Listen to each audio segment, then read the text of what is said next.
Today we are going to talk about the physical properties of metals. You have studied in your previous things that there are certain substances and elements which show different properties. So metal is that particular substance or element, we will better say that it is an element which will form the positive ions. And how the positive ions form? Because they lose electrons. How many electrons? Either 1, either 2 or the 3 electrons. So basically metals are the elements which form positive ions as they lose electrons.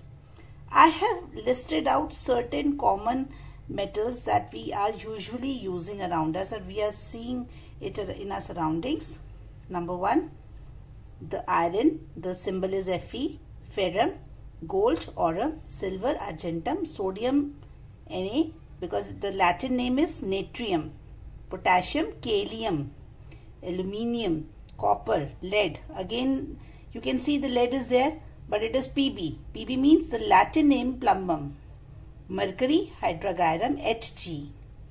It is Hg. Lithium, Li, cesium, Cs. So these are the list. A lot of metals are there, but I have listed few one. The elements which form positive ions, they lose electrons 1 to 3. This is the list. Now comes the properties, the physical property, how it looks like. If I'm talking about my laptop, so you will say it is looking like black in color, it is rectangular. So this is how we define the things physically. So this is the physical properties. Number 1, the foremost, they are strong, metals are strong. Exceptions are which you have to focus. Sodium and potassium. Most of the examples are with NaK, sodium and potassium. So they are strong, they are hard. They are strong, they are hard. Generally hard except sodium, potassium and lithium. They are soft and we can cut them easily with the knife. Like if I'm using even the scale, I'm trying to cut it off, so it will cut. It will just be parted out with the help of a sharp blade-like object. A very common property, that is the malleability property. So we say that metals are malleable. Metals are malleable. Metals are strong. Now this particular section can be asked, what is malleable?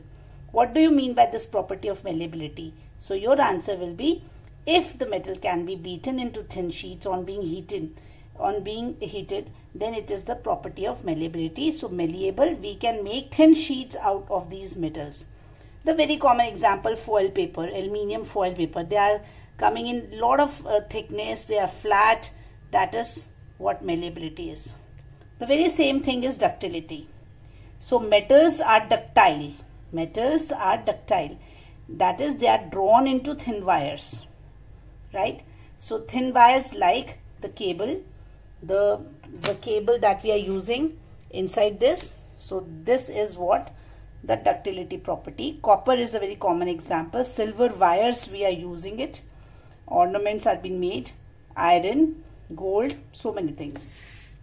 Now, so 4 properties we have done. Metals are strong. Metals are hard. Metals are malleable. Metals are ductile. Now very important, they exist as solid state except one particular mercury which we are using in. Mercury is being used where? Yes, dear students, it is used in thermometers. High melting and boiling point. That is, to melt it down, we need to take the temperature to a quite good range, right? But it goes quite at a higher number. So that is why this is high melting and boiling point. Boil करना तो बाद में पहले melting में ही बहुत energy लग जाता है. But this gallium is a metal which is even kept in this palm area. It is going to melt. Sodium and potassium is also, they have low melting and boiling point. Now comes the density, right? We are focusing on the finishing line. Density, metals have high density. Again, exceptions are there. Those who are not following the rule, so they have low density, sodium and potassium. Metals are sonorous. That means when we are striking that surface, it produces a ringing sound. So all the So this ringing sound property is the sonority, and we say that metals are sonorous. Now comes a special shine. The metals have special peculiar shine, and this is the luster. And we know because of this lustrous property, they are mostly used in the ornaments, gold, silver, right? So they are very most sorted metals in the market for when we come to jewelry portion. So they are, because of their luster, we are using it for ornaments. A very good point is that it is a good conductor of heat and electricity. So metals are basically the good conductors. They allow heat and electricity to pass through it. Silver and copper are the best conductors, so copper has been used in most of the wiring. Silver is also preferred one, but because this is costly, so we are not using this particular thing. But many cases we are using silver also. Lead and mercury are poor, so that means this is an exception. They are not good. They are poor conductor. Poor means they are not allowing that much with that much frequency of heat and electricity that other metals are usually doing it. So this is how this whole physical properties of metal is going. Let us revise and recap. Physical properties include that metals are malleable, metals are strong, metals are ductile, metals are hard, metals have high melting and boiling points, metals exist in solid state. Exception, mercury. Focus on the exceptions. Metals have high density, metals have luster, metals are good conductor of heat and electricity, and very important, the metals are sonorous. But as you can see, there are a lot of ways to represent this physical properties. They are the selected ones. I have framed this way also, with this concept mapping also. The topic is concept is metal.